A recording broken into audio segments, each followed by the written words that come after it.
This news update is brought to you by... So, I'm meeting Rico later. Gotta check in with the girls, but first, let me check my usage on the MyLime app. Now, what should I wear? Hashtag sexy. He's here.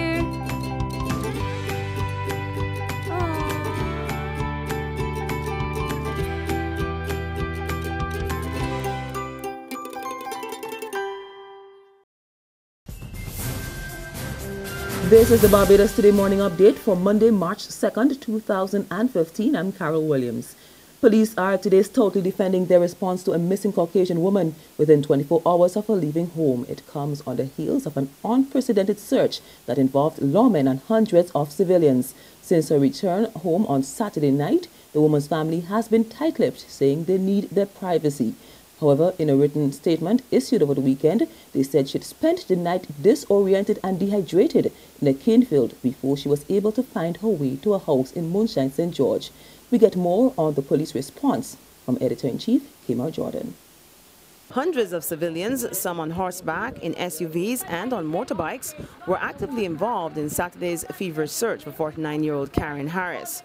3 teams of police officers, some with sniffer dogs, as well as heavily armed military personnel, were also included in the massive search party, which combed through several feet of bush, as well as several isolated and rickety cart roads. Members of the local Red Cross and the roving response team were also involved in the valiant effort. Though generally happy that Harris is now back home safe and sound, many Barbadians have taken issue with what they describe as a never-before-seen and unprecedented effort by the authorities to locate the Caucasian woman. However, police spokesman, acting Assistant Superintendent of Police David Welch, says this is simply not the case. From his vantage point, he argues that the lawmen's response to the disappearance of Harris did not go above and beyond the norm. Our investigation and our responses are driven by the information that we receive. What the resources that we employ and deploy, it is nothing new. We've done this on several occasions and we will continue to do it in the future.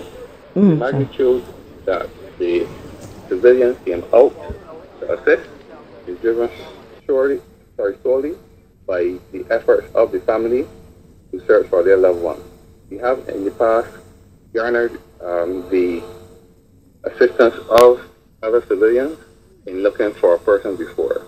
ASP Welch further insists that the response had nothing to do with color, class, or creed.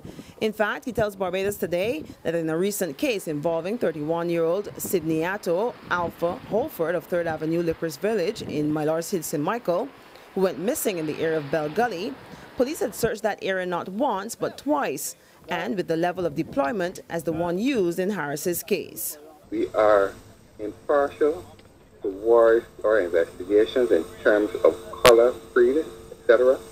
We employ all of our resources depending on the information that we receive and how the investigation is driven.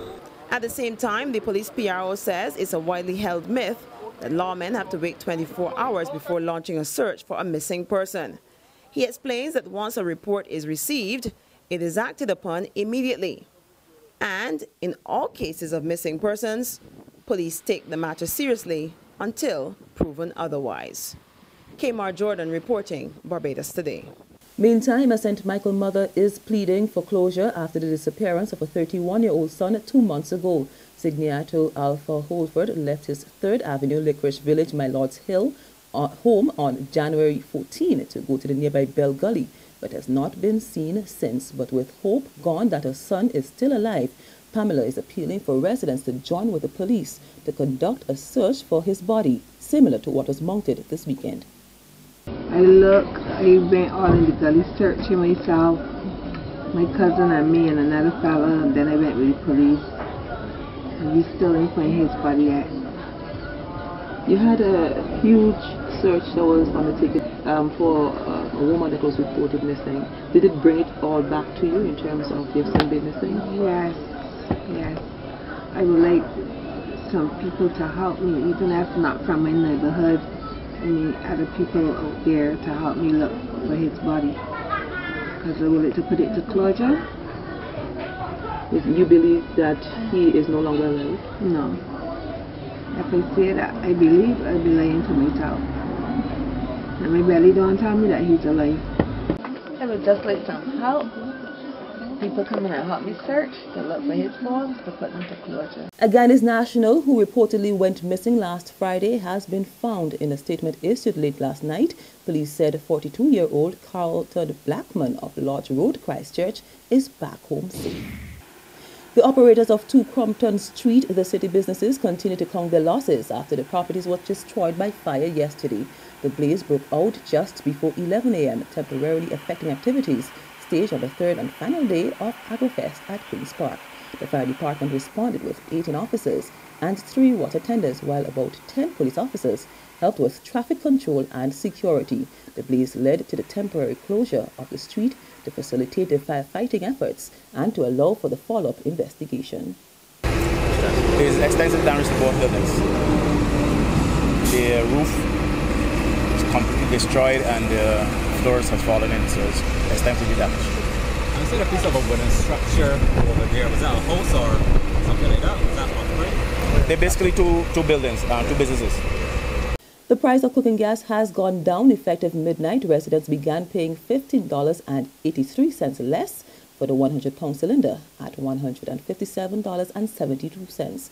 The 25-pound cylinder is selling at $3.96 less at $44.53, and the 22-pound cylinder is $3.48 lower at $39.35. The 20-pound cylinder now costs $35.77, a decline of $3.17.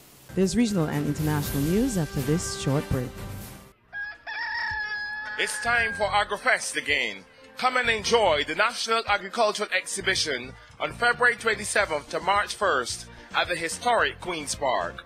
Over 300 exhibits on show, highlighting the theme, inclusive agriculture, strengthening linkages, creating synergies. AgroFest 2015, the biggest agricultural exhibition in the Caribbean. Don't miss it. Secure your future, be financially strong. Since 1983, we have been there for you. A smart range of products, great tax benefits. We're the solution to your hopes and your dreams. The Barbados Workers Union Cooperative Credit Union. The Barbados Workers Union Cooperative Credit Union. Humble beginnings to smart loans, smart savings. Save smart and borrow smarter. That's the move for me. Stability, prosperity. We're the solution to your hopes and your dreams. The Barbados Workers Union Cooperative Credit Union. The Barbados Workers Union Cooperative Credit Union. In the region, Venezuela is moving to limit the number of U.S. diplomats working in the country. President Nicolas Maduro has announced a review and reduction of American diplomatic staff. U.S. citizens visiting the country would also need visas, and there would be a list of politicians who would be banned from entry. Internationally, hundreds of boys in South Sudan have been kidnapped and forced to become child soldiers. That's according to United Nations Children's Agency, UNICEF, which had last month reported only 89 child abductions. And that brings us to the end of our Barbados Today morning update. Join us again this afternoon. Until then, log on to www.barbadostoday.bb, subscribe to our e-paper email updates, or like us on Facebook. You can also catch us on Izumi Media in bus terminals or screenplay at supermarkets and gas stations near you. Also tune in to Channel 101 on Lime TV to get all the latest news and sports. I'm Carol Williams. Have a great day. This news update is brought to you by... So, I'm meeting Rico later. Gotta check in with the girls, but first, let me check my usage on the MyLime app. Now, what should I wear?